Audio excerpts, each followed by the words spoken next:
Nazi ideology was a worldview that claimed to explain everything about the world and how it functions. At its core, the Nazi worldview was racist and biological, positing that the so-called Aryan race, primarily the North Europeans, was the superior race of human beings to which nearly all positive human development in science, technology, art, architecture, and other fields could be attributed. All other races and peoples, save the Jews, were viewed as occupying rungs below the Aryans in a sort of hierarchy of races. Various West Europeans, such as the French and Italians, were relatively high in the hierarchy, and others, particularly the Slavic peoples, very low.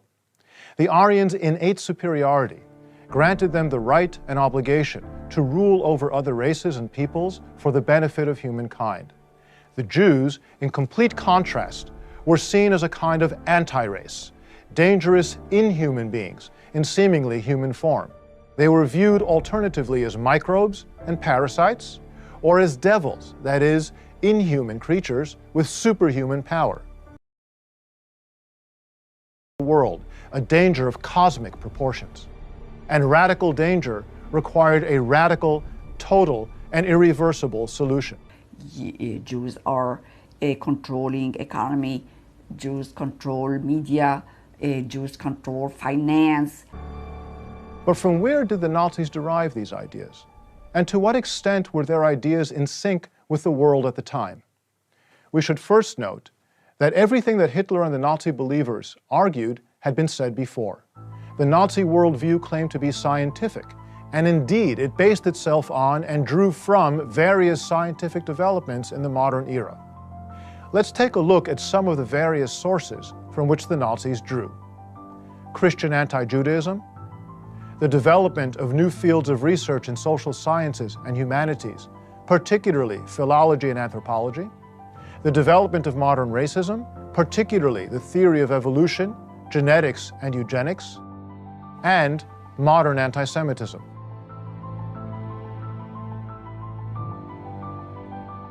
Christian anti-Judaism from early Christian times onward was essentially an attack on Jewish belief. The Jews were accused of deicide, rejecting and then killing the Messiah that God had sent. They were accused of blinding themselves to the truth, and hence Christianity had replaced Judaism as the new Israel. Jews were accused of being in league with the devil and of engaging in evil practices, such as the charge that they kill Christian children to use their blood in rituals, the so-called blood libel. Still, at its core, this attack sought to convert the Jews to what Christians believed was the one truth, Christianity. The treatment of the Jews was often brutal and at times murderous, but this anti-Judaism left open an escape clause for Jews: conversion. Any Jew who converted to Christianity essentially solved the problem. Yet this anti-Judaism also left an imprint on European society and its view of the Jews. And the Nazis used this imprint to good advantage in gaining tacit or active support in Germany and all of Europe.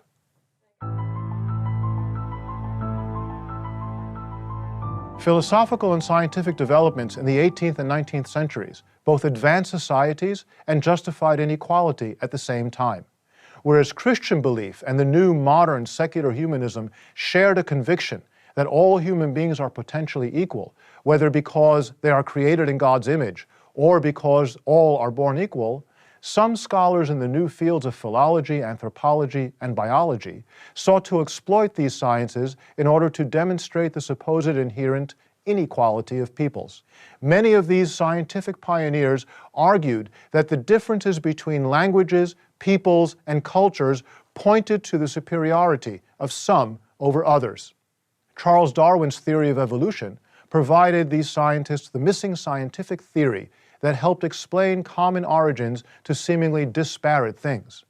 Many philologists pointed to the Indo-European languages, a new concept of a language group, as the most developed and superior language family, while many anthropologists pointed to some European cultures as more developed and advanced than other cultures.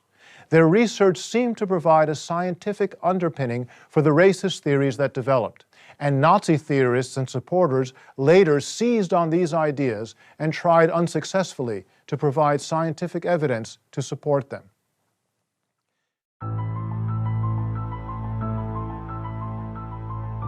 The important sociologist and physiologist Herbert Spencer promoted a theory known as social Darwinism in the 1850s. In contrast to Darwin's theory of evolutionary development in the plant and animal worlds through natural selection over eons of time, Spencer argued for struggle and the survival of the fittest in the human social order in the present tense. He believed the strong must rule and the weak must submit. By the mid-1800s, racism that claimed to be scientifically based had become widely accepted. But this modern racism saw not only people of dark skin as inferior, but also divided white people into races.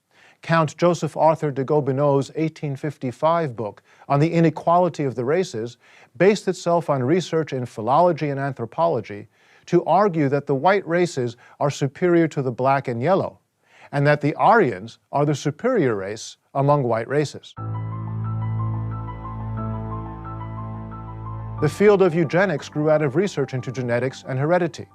By the early 1880s, Francis Galton had developed the idea that societies should promote the propagation of certain desirable traits.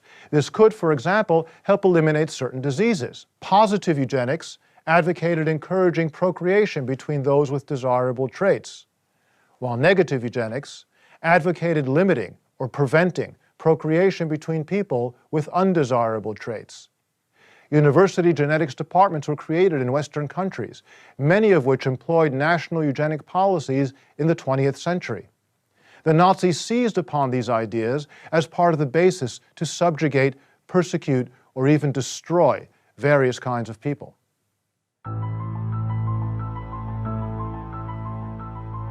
Developments in science and other fields impacted on Europeans' attitudes toward Jews. Jews continued to be generally perceived as strangers in society, bearers of a foreign language, culture, religion, and mores. Modern intellectuals' animus against Jews could no longer be based on religious belief, but rather on science, supposedly. Modern anti-Semitism emerged. Like the new social sciences and political theories, anti-Semitism too claimed to be scientific. Anti-Semitism supposedly harked to science as the basis for its antagonism to Jews. Anti-Semitism, a term coined by Wilhelm Marr in 1879, was ideological, racist, political, and organized. The Jews were now viewed as an evil and destructive race, an evil that was immutable, which meant that the Jews' increasing integration into society should be reversed. The Nazi worldview coalesced in an age of ideologies. From the mid-19th century to nearly the mid-20th century, many competing and conflicting ideologies arose, seeking to explain the world and society and claiming to have the formula to make a perfect world.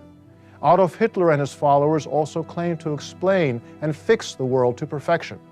They drew upon scientific and other modern developments and merged these ideas with German folkish ideology, a German racial nationalistic ideology that saw all Germans as organically, biologically connected to each other and to the soil of their country.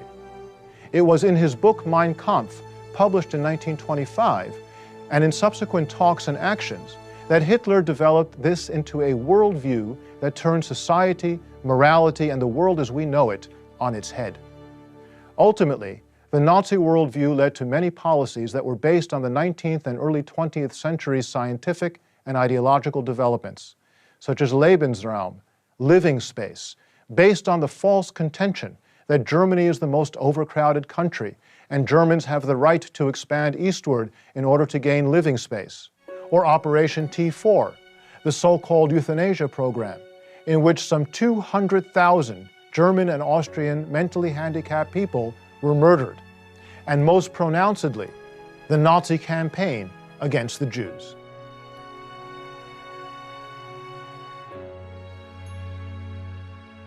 Nazi policymaking in 1933 to 1945 was ideologically based on the Nazi worldview. Yet, policies could make tactical compromises on many issues in order to achieve their greater aims. There was only one issue on which there could be no compromise: the Jews. Whatever policy was decided upon would ultimately affect all Jews. The Nazis' innovation was not in their ideas, which, as we have seen, they borrowed from earlier thinking. Their innovation lay in molding these ideas into a comprehensive worldview that was the basis for the policymaking of a modern, scientifically, technologically, and educationally advanced country. And it was from this worldview that the final solution ultimately emerged.